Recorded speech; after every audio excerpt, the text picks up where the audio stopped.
You're on. Hi, this is Paula. This is the Common Book Show, and I am here today with Richard and um, and my charming husband Gregory, and the mystery guest and Tom, my son, on drums. But I'm potato. But this is how Greg looks now. He's got a condition. I'm not going to die from this condition. I'll have it till I die.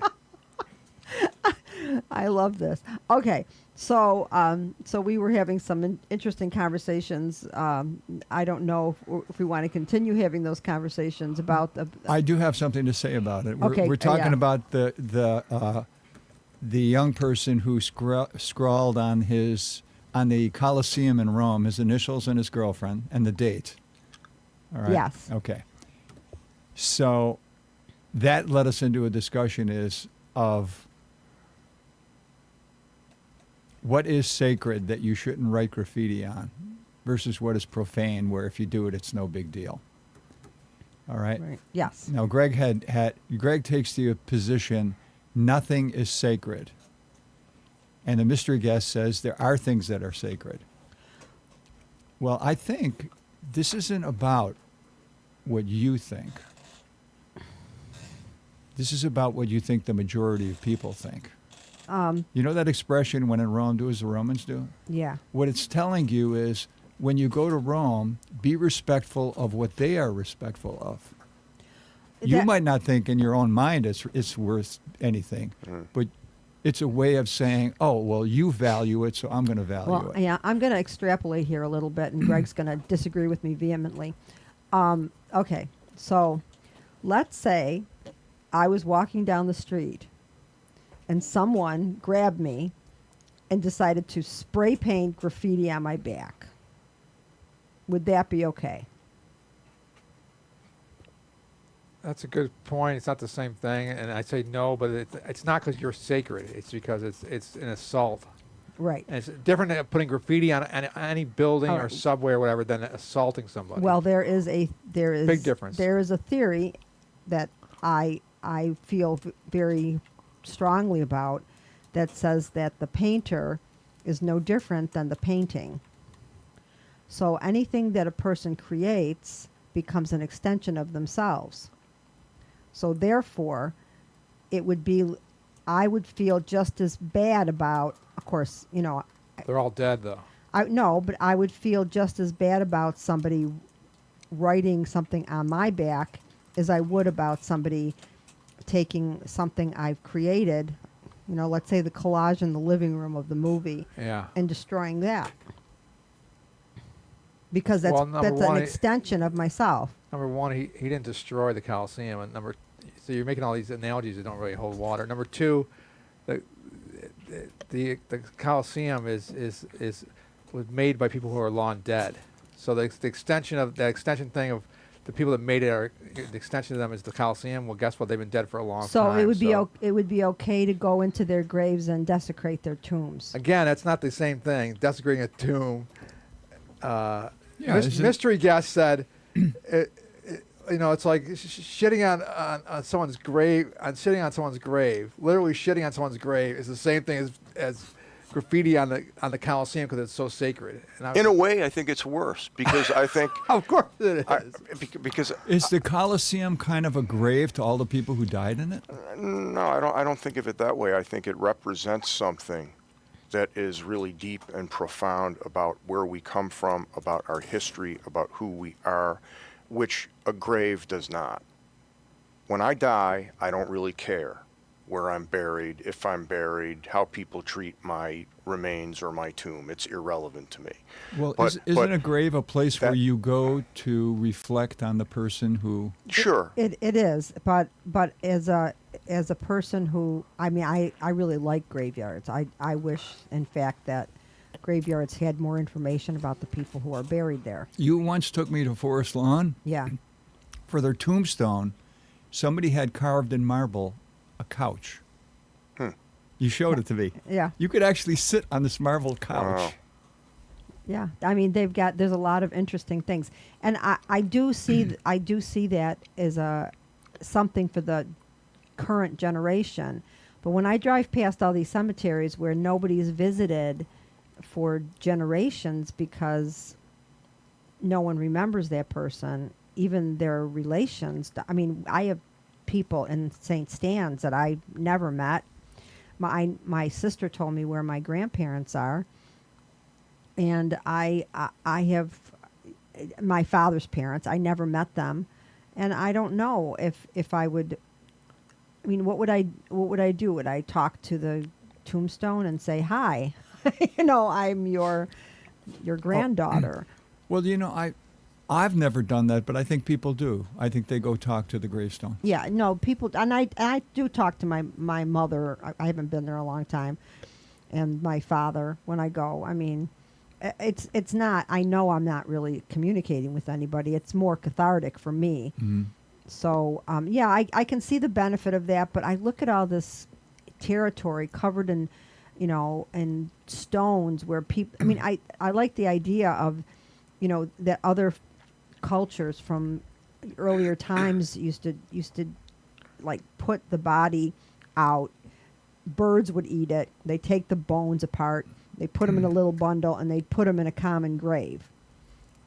You're not using so much space. I think the space it gets kind of ridiculous after a while. Now, this came up because there are more and more places that are composting human bodies. And I'm all for that.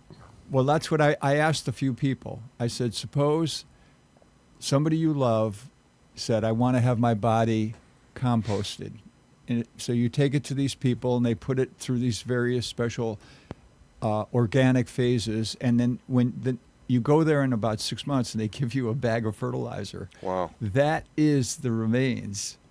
Then you take that and you put it in your garden. Yeah, and there's also... So like I asked Kenny Vaughn, if a tomato was grown in the ground with that fertilizer, would you eat the tomato? He said, no way. Well... I would feel okay about that. How would you feel? I would be fine with it. Wouldn't bother me. Of course, the man down the street It's fine. When I was a kid, the man down the street, it was rumored that he used his own human waste on his garden. He had the best vegetables in town, and it was raw. He didn't like put it through a process. He's just a poop in the yard.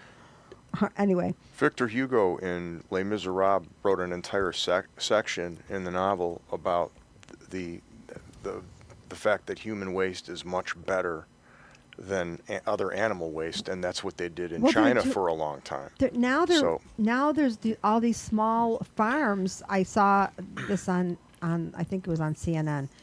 All these small farms now are going back to the natural way of farming cattle, which is suctioning off an area so that they can eat all the grass in that area, poop in that area, roll around in their poop in that area, and then move on to the next one. And they're saving. I mean, it is environmentally spectacularly better. They don't have to buy fertilizer. They don't have to buy feed because the grass is so lush. Every time it comes back up again, it's better. And they're doing this natural farming with cattle. And what, no matter what you think about eating meat, if people are going to continue to eat meat, this is definitely a better plan than industrialized farming. I get all of my meat from a company that can trace its meat to farms just like that you just described. Yeah, and I think it's a really good. I think it's good that people are starting to think like that because it will create a better environment. But I don't know how we got off the Well, we top. started talking about graves. Oh, they have graves though. You can be buried in a pine box, and buried in a section, and your body can decompose the way it's meant to, ashes to ashes, dust to dust. I mean, it's biblical, but it's also a historic way of dealing with. Everything goes back to the earth, except these people who are on these vaults in the ground. They become liquid, and it's it. Nothing happens. I know that they were worried that there would be that it would pollute the groundwater or something, but I don't know why now they're able to, in New York State, they have these sites where you can be buried in a pine box and go back to the earth. That is what I think should happen. But, or be cream. I mean, I think that we keep removing things from the earth. Mm. And I think our bodies are supposed to go back. And they're not, I mean, and look how much money people spend on being buried. Yeah. It's ridiculous. I said that when I had my mother buried to the funeral director. I said that the prices that you guys charge are obscene just to die. He gave me a dirty look, but I felt You that would think that I he just would be- felt he I would had be- to say it. Yeah, you'd think he'd be prepared from other people saying that. Yeah. Oh no, people don't. But that's the thing. They've got you where they want you when somebody dies. When I took my mother was being laid out. She did all of her pre-planning before she went into the nursing home, and we planned out. She picked her tombstone. She picked out the casket. She picked out everything, and we went there when she died, I said my mother had one last wish. She wants to drive past her house. Her house is on Schiller Street. That's where she lived most of her life. And the funeral director said, "Oh no, we can't do that. We have to. We have a police escort. We have to go down the main streets. We have to go down North Ogden. We'll be close." And I said, my mother specifically asked to drive by her house, and I said, I want you to look around this room, and I want you to see how many old people are in this room right now. Do you want any of that business? Because if you don't, we can go down North Ogden. We went down Schiller. Good. Speaking of last wishes, do you know what Alexander the Great's last words were? When he died, he was surrounded by his generals, and he said, I have 3 wishes. He said, the first thing I want you to do is when you carry my coffin, I want it to be carried by the greatest doctors that you can find. And the second thing I want you to do is I want you to take all of my wealth. I want you to scatter it on the road from where you move my body to my grave. Everything. He said, the third thing I want you to do is cut off my hands and leave them hanging in the wind. And they said, why? And he said, well, I want the best doctors to remind people that we're all mortal and that when it's your time, there's nothing anybody can do. We're all going to die. I want my wealth scattered because the value of life is not found in wealth, but it's found in relationships and the compassion that you show to other people, the relationships that you have. And he said, I want my hands swinging in the wind because we all come into the world empty-handed and we leave empty-handed. And I thought that gave me a new perspective on the man. Yeah, I thought that was rather profound. I don't know much about him, but that's an interesting story. Yeah. I like the story. You can tell he studied with Alexander the Great. Yeah. So anyway, I'm reading 2 things, and the first thing I'm reading at night in an actual book. I'm reading Robinson Crusoe, which I don't know why I picked that up, because I had read that the book from the 19th century, and I was so tired of the old language and the way the sentence structure and By everything. Daniel Defoe, Yeah. right? So I said, I'm going to read something more modern, and I picked up a couple of things, and I just couldn't. It couldn't catch me, but I picked up Robinson Crusoe, and for some reason I'm finding it really interesting.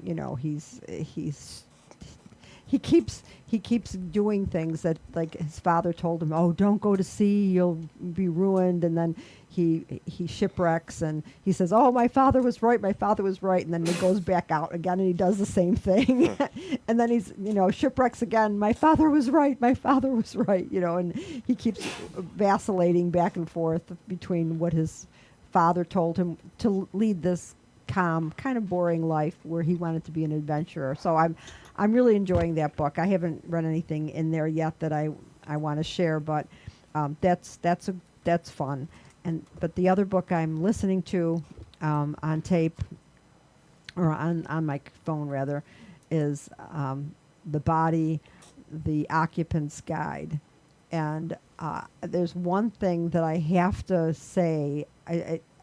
First of all, this guy is a good writer. He's the one that wrote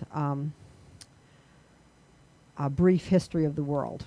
You know, he gives you really good information, but he's got a light tone that makes it more entertaining. Bill Bryson. So Bill Bryson, he's talking about bacteria in this one chapter, Mm-hmm. and all the microbes that live on your body. You know, all the stuff Mm-hmm. that's there, and I'm fascinated by this stuff because you've got things all over your body, all over your skin. Different things live under your arms, you know, in the crevices of your legs, on the bottom of your feet, inside your body. Everywhere you go in your body, there's something, and he researches his books well, and he said that there's 3 pounds of this microscopic life Mm-hmm. in and around your body, which weighs the exact same amount as your brain. And I thought, you know, what is the chance that actually the microscopic biogenome is really in charge, and they just created us as their hosts so that they had some place to eat. You know, nobody really thinks about that, but we could not exist without them, and they could not exist without us. Mm-hmm. And some of this stuff, Richard, some of this stuff can lay dormant. They found this bacteria that had laid dormant for hundreds of thousands of years, and as soon as it came in contact with life, it generated.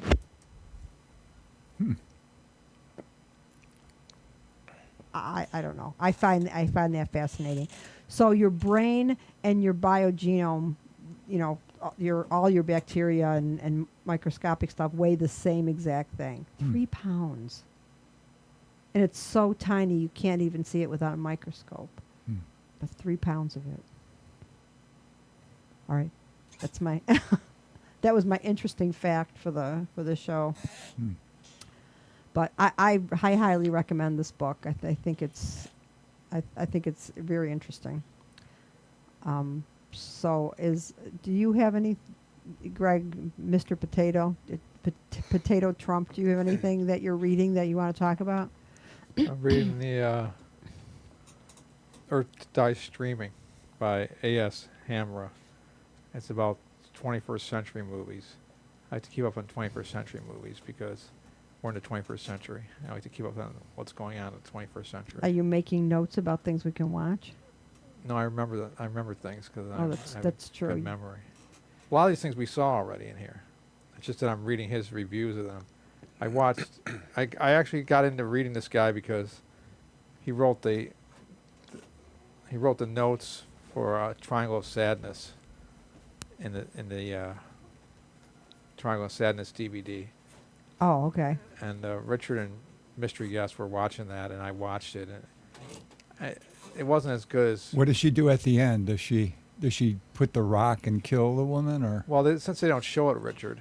Well, that's why I'm asking you. Since they don't show it, obviously she doesn't. See, he never wants to. He never wants to think about what happens next. That's my favorite. Because the movie thing. ends with this. It She actually picks up a rock ends and with then him it fades to running. black. It ends with him running, actually. No, it ends with him running. Oh, She holds the rock up, and then you see the boyfriend like running. he's running to rescue. Yeah, then it goes to black. Yeah. You don't want to speculate as to what happened. Oh, I thought they were implying that she smashes her in the head and kills her, but since they don't show it, it didn't happen. And Yeah. because it's fiction, all they're giving you is the fiction that they gave you. It's not a documentary. Well, I know, but you can write your own endings. Yeah, I'm writing my ending. I'm saying I thought they were obviously trying to imply that she was going to smash her in the head and kill her, But since she doesn't do that, then she didn't do it. I don't But, think there's an answer. I think that you were deliberately left with a sense of discomfort and Yeah. uncertainty. Yeah, as one reviewer said, the director wants you to write your ending. Yeah, you can fill it in if you want. well, It's awfully lazy of him. I Do you understand what this movie's about? I didn't see the movie. So they get shipwrecked, right? Yeah. And then the poor people before the shipwreck have more skills in a deserted island, right? Yeah. So they become the new upper class. Oh, right, because they know how to. They can make things. Right. And so now we have the roles reversed, and just by coincidence they notice that this island's a lot bigger than they thought, and look, there is a luxury resort on the island, and all we have to do is go there and be rescued. So that's the very last scene. Oh. And they're tired, and the woman says, the formerly rich woman says to the upper class person who is now, all right, Yeah. she says, and don't worry, once we get rescued, I'll have you as my main servant, and I will take care of you. And right. And this woman's thinking, oh no, I'm going to go from up here back Down to where I started. Yeah. Right. And so she picks up a rock, and you don't know if she kills the newly powerful woman uses the pretty boy model as a sex toy because she can now. So she uses the guy who's much younger and he's a pretty boy professional he, model. Yeah. Oh, so he was one of the rich people. He was one of the rich people. So she uses him for sex as a sex toy because she can. Because she's like, well, come in my cabin. So what here does that say about power? It Well, does it's, have a commentary on power, doesn't it, mystery guest? Yeah, definitely. only And the problem- whole movie is about manipulating people for power. It's just turning the tables. Go ahead, Greg. I'm sorry. The only problem with it is it's shot on digital video, and as we know, that's bad. Well, that's one of the It's things not- I it's didn't not like shot about on film. That's one of the things I didn't like about If the it was movie. shot on film, would it be better? Not necessarily, because I've Oh. seen a lot of films I didn't like. I didn't like it as a movie. I liked it as a set of ideas. What are the I did- ideas that you were interested in? what were the very things that we're talking The about. turn the tables thing? Yeah. And I think the whole idea of class and, it's kind of like Lord of the Flies, or there was another movie with Giancarlo Giannini, which he Swept Away. Swept Away. I wanted to say Castaway. That's I knew.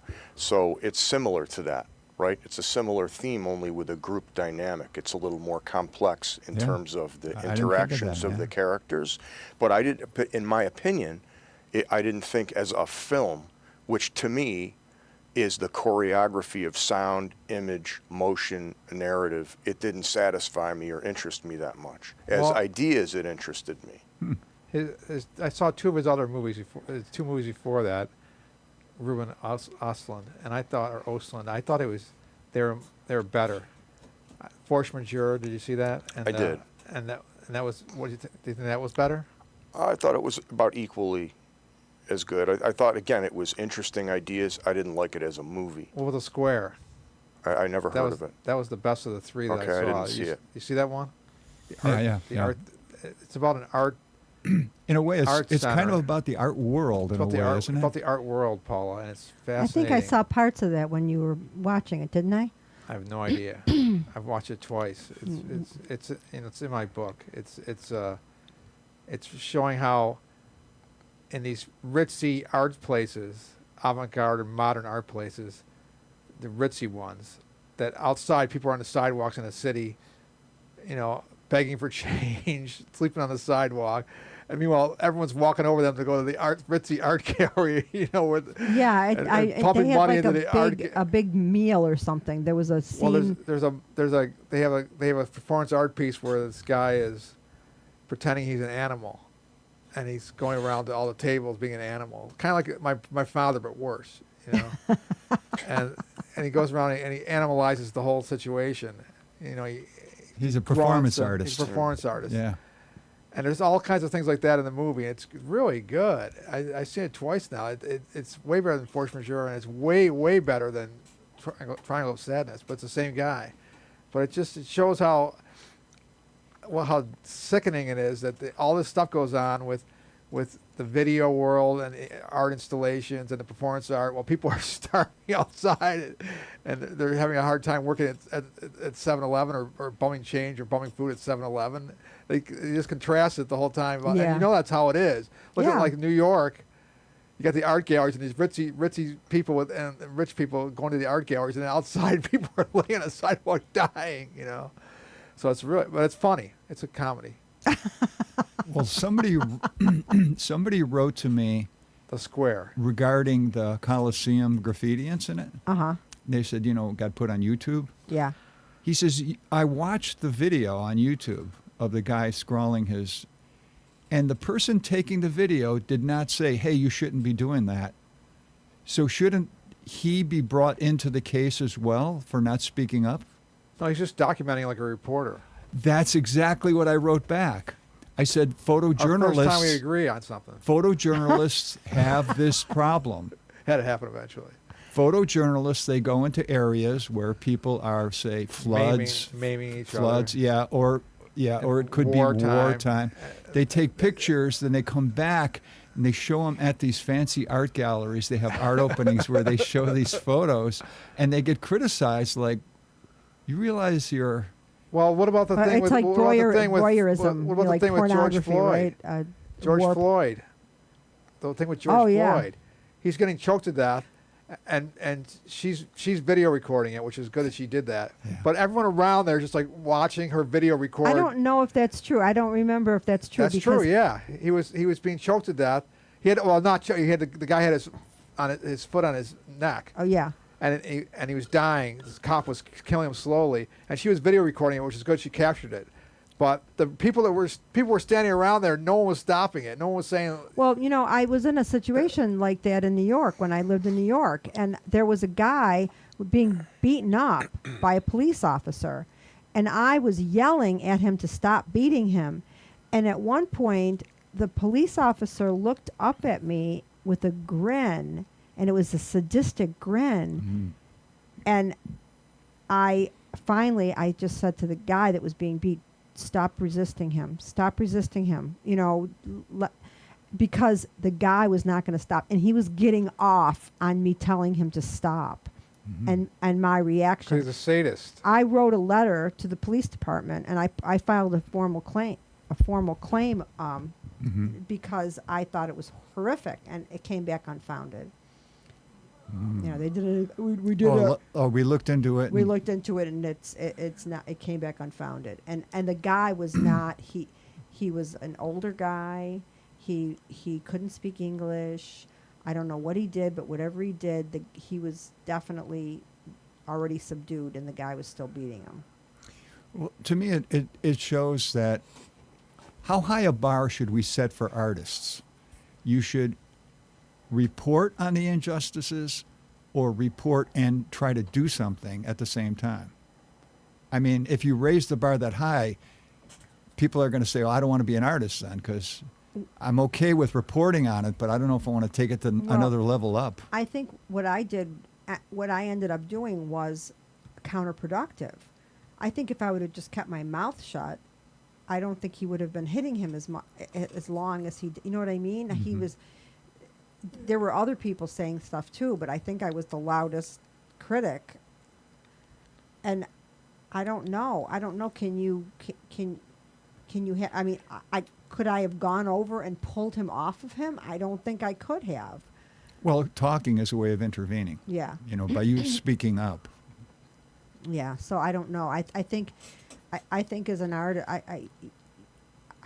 if you see, first of all, as a human being, aside from being an artist, if you see something like that happening, you should attempt to do something. Yeah, but I agree. It's a good idea to attempt to do something if someone's being beaten up by the police, right? But someone doing graffiti on an old building or old structure, that's not the same thing as a person being beaten up. So I don't think that you I don't think you need to stop that and say, you don't need to raise your voice and say, what do you stop that graffiti on this old structure? That's not the same thing as a human being beaten up. It's separate. No, that's separate. I agree. Yeah. Yeah, I I don't know how I. We agree now for the first time too. Yeah, I feel that they shouldn't. First of all, that the letter that he wrote, that was the letter that he wrote that said that he didn't know it was an old building. Yeah, he said he didn't know it was an old building. I mean, was he? He said he didn't know it was ancient. Was he was he just a person who didn't have any knowledge, or was he a person who had a low intellect? Well, what's the difference? It's just an old structure. Doesn't seem like you we know. Doesn't seem like we know. I don't think that. I think it's blown out of proportion. I wonder if this is good for that guy who got arrested for doing this and doing the graffiti. Maybe it's good for him.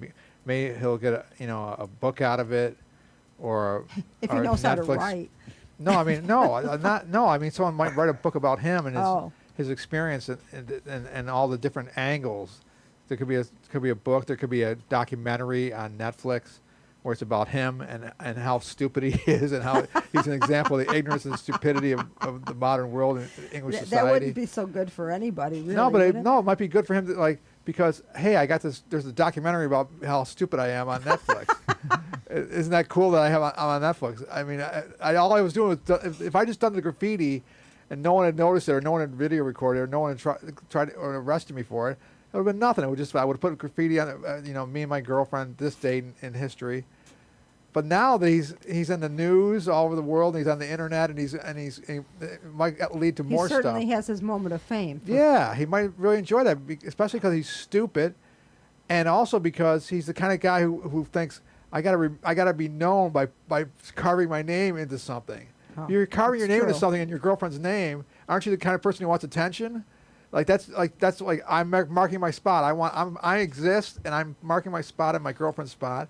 And he's the kind of guy in the modern world who'd Yeah, be like, who this likes is great. likes. I'm on TV. I'm on the internet. I got a documentary about me. I got a book about me. People want to interview me and ask why I did it and what are my feelings and am I just stupid? What are you, a fucking stupid idiot? It's probably the best thing that ever happened to him. Yeah, I People we know, including from the- myself, would be grateful to have all this attention to the address about. Because it's about graffiti. It's not like you're a killer. You're not a rapist. You're not a horrible evil human being. You're known. well, especially since It's such a low level of such a infamy. controversial thing, where some people feel that it's okay, and some people feel that it's. Yeah, but I mean, it's probably good for him. I think myself and many people we know and many people we don't know all over the world would say, "Why didn't I think of this?" But I do graffiti, and then I get all the attention. I get to go to trial. I get to have, be on the internet and et cetera, et cetera. That's a big thing, isn't it? A big thing in the modern world, all over the world, for people who want attention. It's gotten worse and worse in the 21st century, or better and better for Yeah. Facebook, etc. They want attention. People want attention. People, why are there so many video podcasts all over the world, done at people's as ours. houses? even you, Paula, you're in a small way. This was okay, but you know what this was. This Salon. Was, this was my version Of of salon. a salon. Right, but what I'm saying is, even you, Even- pure Paula, Even pure even Paula. Paula, which was also said in this room other time, even Paula, even Paula, you are doing a video podcast because there's a sliver of you saying, I have to do my own little show, my I video don't- podcast. But I don't honestly, I don't care if anyone ever watches this. No, but you no, you don't. But you were definitely interested. You were definitely slightly interested in the fact that when you were on international TV and on national television and on the front page of the Buffalo News and a book, Yeah. you were definitely interested in the fact that you were like, I don't want to be known for this Harvey Weinstein thing. But you were like, wow, CNN's calling me. This is kind of cool. NBC's calling me. ABC's calling me. I mean, you're showing people around town all the. Yeah. You were in the Hollywood Reporter. Hollywood When I Reporter showed you guy. the Hollywood Reporter magazine, and there was a bigger picture of you than the photo of you was bigger than the photo next to it of Frank and Harvey. You were like, "That's interesting. Yeah, that's cool." You weren't. It wasn't what you wanted to be known for, but you were part of the whole. Well, right. I mean, it was. I'm just saying, this guy is more. Is You know way what? more And likely the than only you- reason that happened is because I was accessible, and the stars that had gotten had. Oh, I know. They weren't They weren't answering accessible. questions. I thought I'm going to let everybody know that in 1980 he was an asshole even then. Yeah, but my point is, you didn't care hardly at all. But this kid who's going to carve his name into the Coliseum might care a lot about all the attention, all Yeah. the international attention. He's getting international attention, right, Richard? I have something to say about that, something I wrote to the mystery guest. Okay. My heart goes out to this person. Can you guess who it is? Quote, "For months now, I've been scared to leave my house. I've been ridiculed in public. I've been followed, and I have felt a loneliness that I would not wish on anyone." Can you guess who said that? Oh, Salman Rushdie. Nope. Oh, Good guess. I thought so. Is it someone famous? In Greg's definition of famous, yeah, well known. I don't know what. Not Salman Rushdie famous. Well, I mean, if you're all over the news, are you famous? I guess you are. Yeah, The you're all over the news. Who is it? It's the woman who Bud Light approached her and said, "We see you have a lot of followers on Instagram." Oh, yeah, yeah. Right. Dylan Mulvaney. The trans woman. Yeah. Yeah. Well, what's Wow. the point? Be careful what you wish for when it comes to fame. Yeah. Oh, because she feels like she can't leave her house, and because people want to kill her and hate her and want to. She's spit getting on a her. lot of Yeah. ridicule We in live in- public. Right. So you're right, Richard. Because the second time we agree tonight, it's a miracle. That kid, even if he likes the attention, like I'm saying, might be getting death threats, people Right. spitting on him. Maybe he goes to jail, prison. Maybe he'll pay the fine. Spraying him with graffiti. Maybe people spray him with graffiti on the street and say, "How do you like it, buddy?" And then he'll want to stay in his house, and he'll say, "I don't want the attention after all." Yeah, I think I can see that. I mean, I know that I was on a thread, an email thread with a lot of famous people who Harvey Weinstein had abused, right? So I'm still on it, but they don't really email anymore. But for a while, they were emailing all the time, and a lot of those people were getting threats. But I mean, I wasn't important enough to be threatened, which is good by me. Because a lot of them were famous actresses, Yeah. so Yeah. they're much bigger on Twitter So and Arquette social and, media. and a couple other people that I was like, oh my God, I have her email address. This is bizarre. But it was just a thread because of Harvey, and they had a big court thing in California, and they invited me to be part of it, but I didn't do it because I didn't suffer at his hand, really. I was lucky, he was still newly abusive, And you put a stop to he it. was practicing. Yeah. Well, You were not as gullible. but I also didn't want a career in acting. Yeah. I didn't have anything to lose. I was an intern for UB, for the communication department. I didn't have anything to lose. Well, maybe this kid who did the graffiti can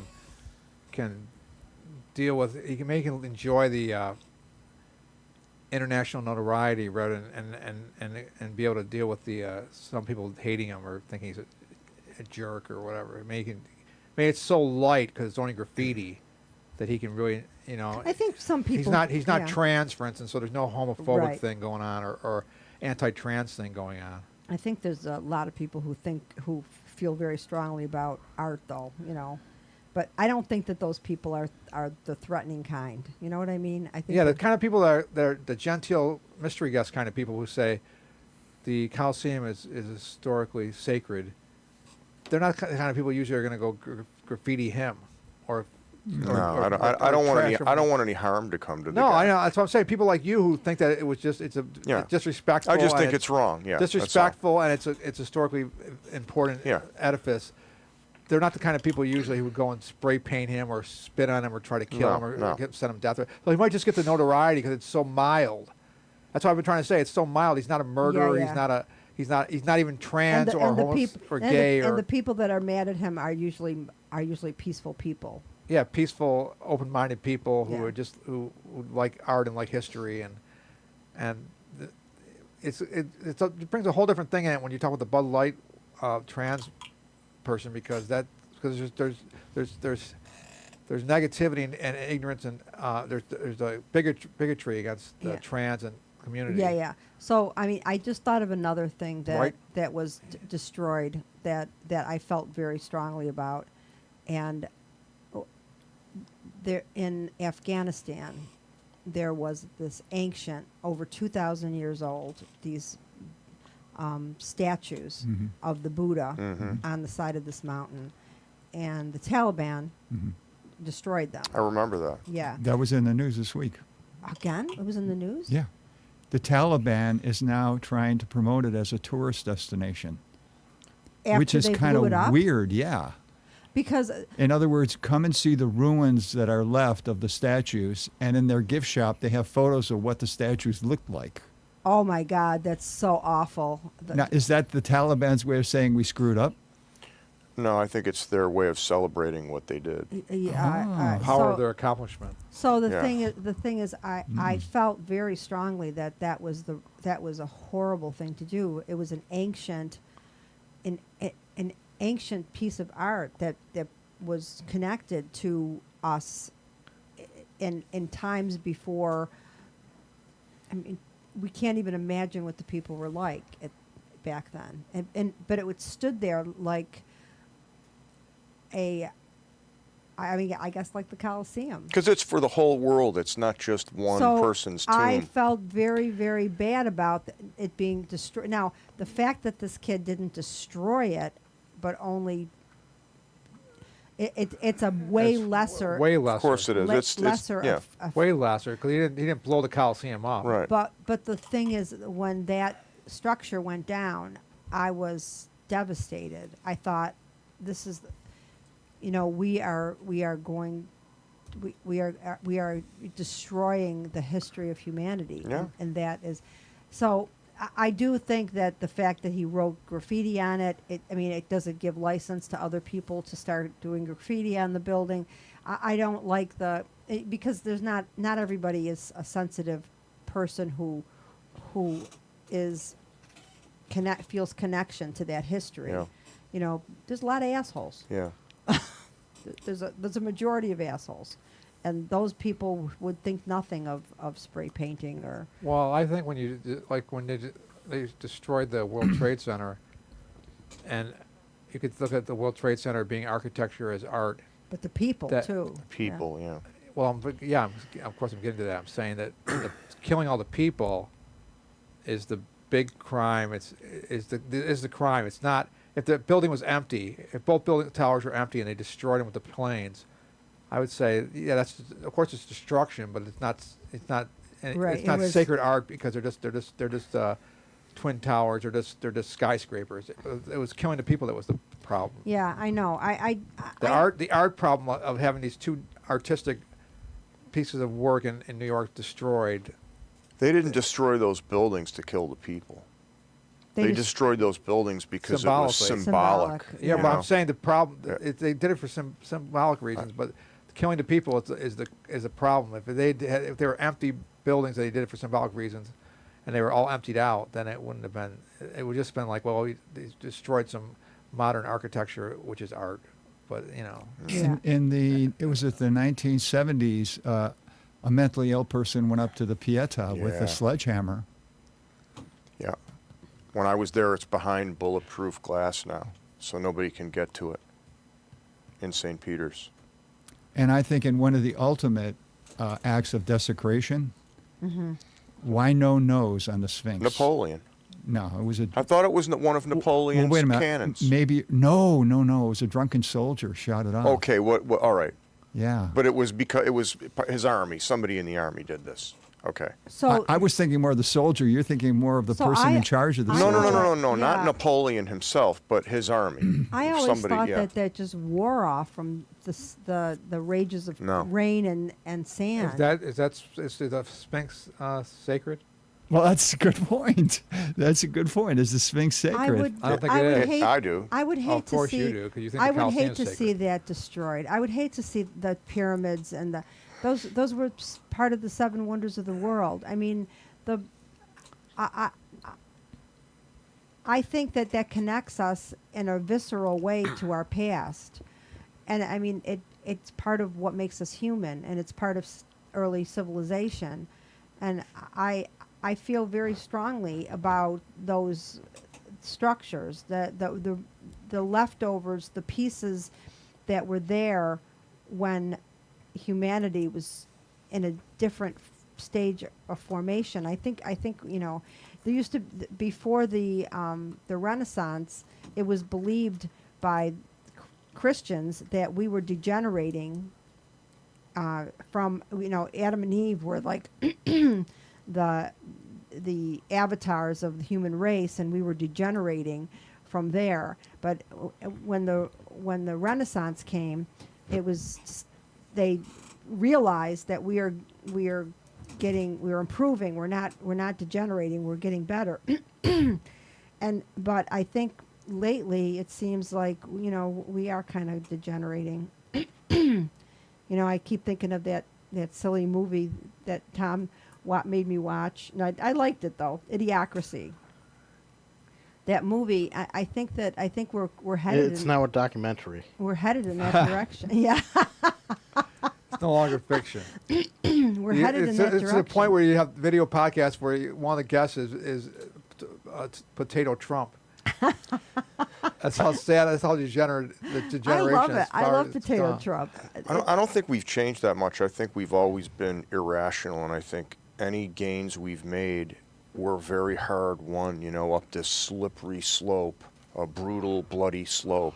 To make the gains that we have now, I think we have to hold on to them desperately. And, we're living at a time where it seems like people have lost faith in Western civilization, and, we no longer believe in it. There's a great line.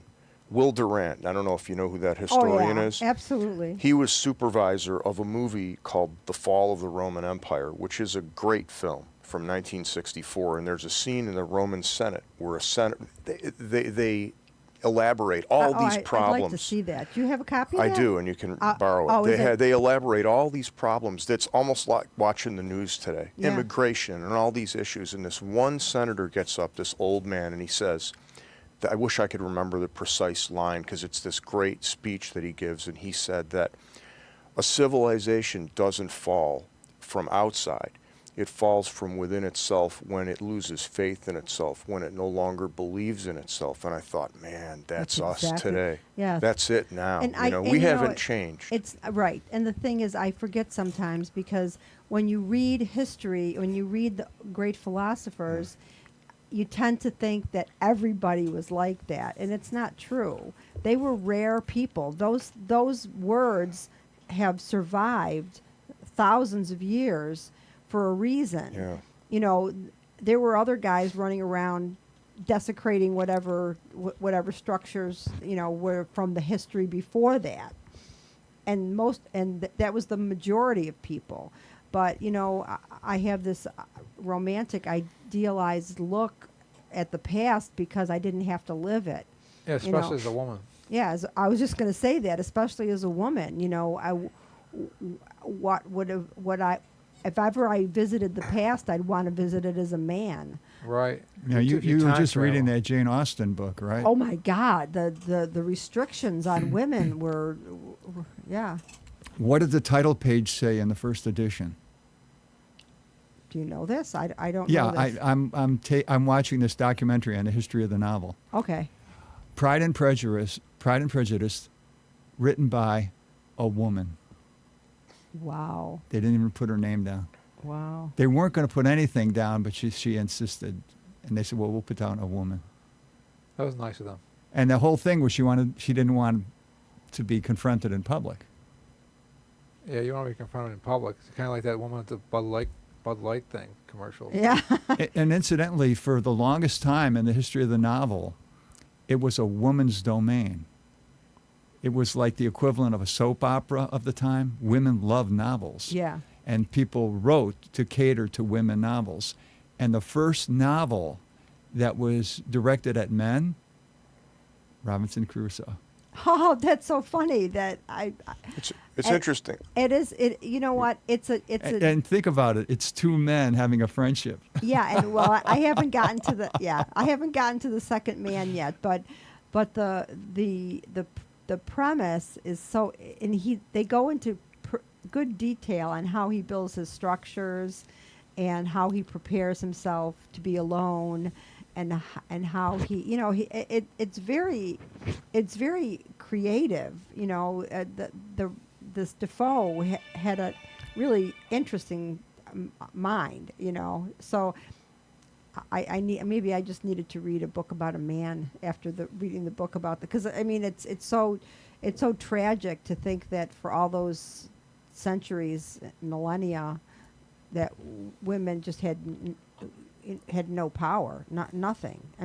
Except for exceptions like Catherine the Great. There were some people who, but for the most part, they were property.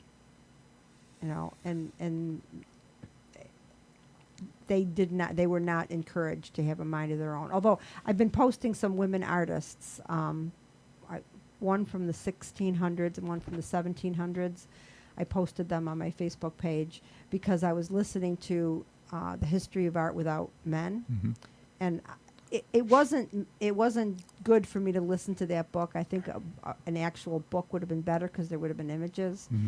And so I needed to start researching some of the artists, and that's pretty fascinating. The women artists who they usually had fathers who were artists, and they learned in their studio, and they were nurtured. Their fathers told them, yes, you can do this, but there were certain things that they couldn't paint. They could paint domestic scenes, and they could paint, other women. They couldn't have men. They couldn't paint from models. But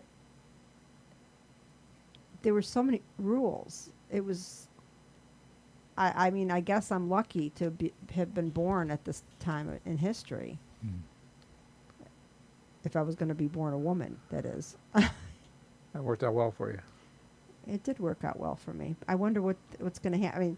I often wonder how this is going to. Oh, speaking, did you watch Handmaid's Tale? No.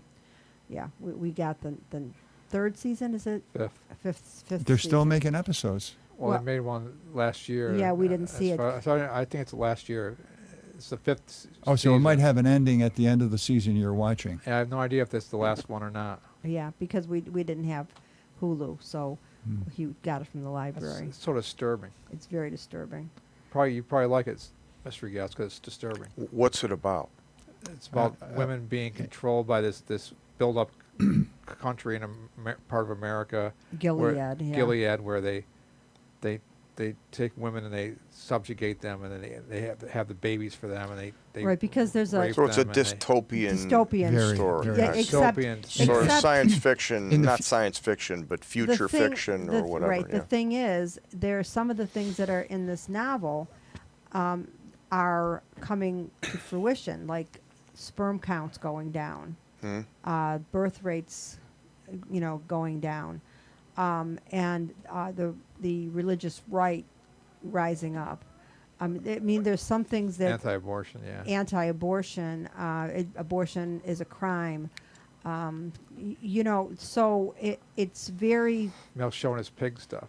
very scary that this is a something that was written so long ago, and it's When was it Wasn't written? it? No, it's been written recently. 40s or 50s, right? No, she's still alive. Yeah, she's still alive, but wasn't it written like in the 40s or 50s? No, Oh, I thought it was. I don't think so. But I it's always thought it was pretty recent dystopian, because she's alive still, novel about what could possibly happen in the future. as far as I know. Yeah, I think. I don't know if she's alive. I think she's alive. 1985. Oh, really? Was that recent? So that's pretty recent. Yeah, I thought it was earlier than that. But anyway, But you it's When probably very like it disturbing. when it was Yes. published, a lot of reviewers said it's good writing, but it's implausible. Now it seems very plausible. Now it's in the plausible phase. You don't know anything about the story, then you never looked into it. No. So you like being disturbed. So. all the chemicals and everything people are having, it's going into their bodies. It's starting to reach a point now where some women can no longer have children. Now, what if you're one of these women and you're part of the ruling class? Well, what they decided to do is go among the working class and find out women who can conceive and more or less hire them to come and be the bearer of your children. Enslave them more like it, not they're hire. enslaved. Oh, yeah. it's not higher? No, It's enslaved. They're Oh. enslaved. And they have these new culture permeates where if you have one of these enslaved women, the sex act is the husband has sex with the enslaved woman, but the real wife is standing right behind her. Sitting Or laying. is sitting at the top of the bed so that the husband is looking at the wife. Oh, he never looks at the woman but he's having sex with. Screwing the handmaid. As crazy and dystopian as that sounds, reading Marco Polo, he describes cultures throughout Asia that are actually more far out than Yeah, what I you're know, describing. I know, but- so actually, I suspect, what's this woman's name who wrote Margaret this? Atwood. Margaret Atwood has probably done a lot of historical research. She may and have. this is where we've been, this is where we might go before. And what Richard said and what you were saying about the novel being the woman's domain at one time is ironic because it was started by a woman. The first novel was written in Japan by Lady Murasaki Shikibu you know what, I heard during the about Heian that, era, yeah. like the 9th century or something. This What very was long, it about? the tale of Genji. It's about the imperial family, right, and a prince, this noble prince who's very dissatisfied in his love life, and he has all these relationships within the imperial court, and it's about also, I think, the decline of this era of history that was eroding and being corrupted, and that was the insight that she had. So it's And just, what So you read it? How long ago was this? I have it at home. No, I have not read it. I've read portions of it, and I know of it, and I'm familiar with the outline of the story, and I know about her life, It's and just I too know about. old-fashioned to get. No, it's just very long, and it's one of those books I'm gonna read, but I haven't yet. You know what I mean? It's on my Yeah. shelf. And what What era? era? Probably like the 1100s. Oh, really? Yeah, Okay. it's the earliest. It's Wow. regarded by most, people who know literature as the first novel. Isn't it possible the New Testament's a novel? I don't know. You tell me. I mean, because it could have been all made up Yeah, well, as a story. Fictional. yeah, fictional. I think it's That's more like epic poetry. yeah. It seems like a fictional story to me. Jesus does this. Jesus does that. Oh, Jesus you says, mean the New Testament? I said the New Testament. Oh, I thought you. I guess thought it you said depends how Bible. you define a novel. Well, I'm just saying, if it's a made-up story, all these people are making stories up about this Jesus character, and then he does all these things. That sounds like a Then the fiction to Bible me. would be a very late novel. If that would then the novel would have been invented in Mesopotamia because they were doing that. The Epic of Gilgamesh. So your thing is like 1100 BC. No, No, AD. Around 1100 to something. You have to. Let's look her up. It's going to bother me. Lady Murasaki. Let's see when she was alive. But the interesting thing about that period of history is we mostly know about it from women because they were the ones who recorded the history, and you think. Well, the rules. Herodotus and Josephus. Yeah. And they're men. Yeah. So what do you mean? In Japan, it was the women during the Heian era, which is considered the golden age of Japan. So was from it like a journaling, or was it diaries, okay? All right. poetry, novels, historical records. It was all done by the women. Huh. That's interesting. Okay, Lady Murasaki. You think women have it harder than men, mystery guest? When? Now. No, not really. I'm not a woman, but no, I think women have made enormous advances, and So they don't have I it think worse? I don't know. You'd have to give me a specific I know. example. I just said the same thing when he asked me it's- that question. There's, there's Depend sexual also where, objectification of, where, like in some really backward country in Asia or No, here. Africa. No, United States. I told him that it No. depends on Not what really. you're talking about. Not really. Not in my opinion. But I'm not a woman, and you might be offended by that. No, I'm not Paula. offended by it at all. I think that men have. offended by I it. think men have it harder in some cases. We were talking yesterday about this. Expressing themselves emotionally. Well, men that's have what been you say. repressed, and they don't easily express themselves emotionally, and so they have a harder time with that. So, and yes, it is annoying to be objectified. Oh, on that note. Okay, so here we're leaving. We're done. And do we have an answer on that yet? 978. She was born and she died in 1014. Wow. In the old Kyoto, which is the old Heian. That was what it was called, the old capital. Yeah. So this is 9th century. 9th, 10th, or 11th century. Yeah. That's interesting. That's fascinating. Okay, so on that note, that's a fascinating note to end on. Goodbye from the Common Book Show, and thank you for joining us, whoever was there. The president has left the building.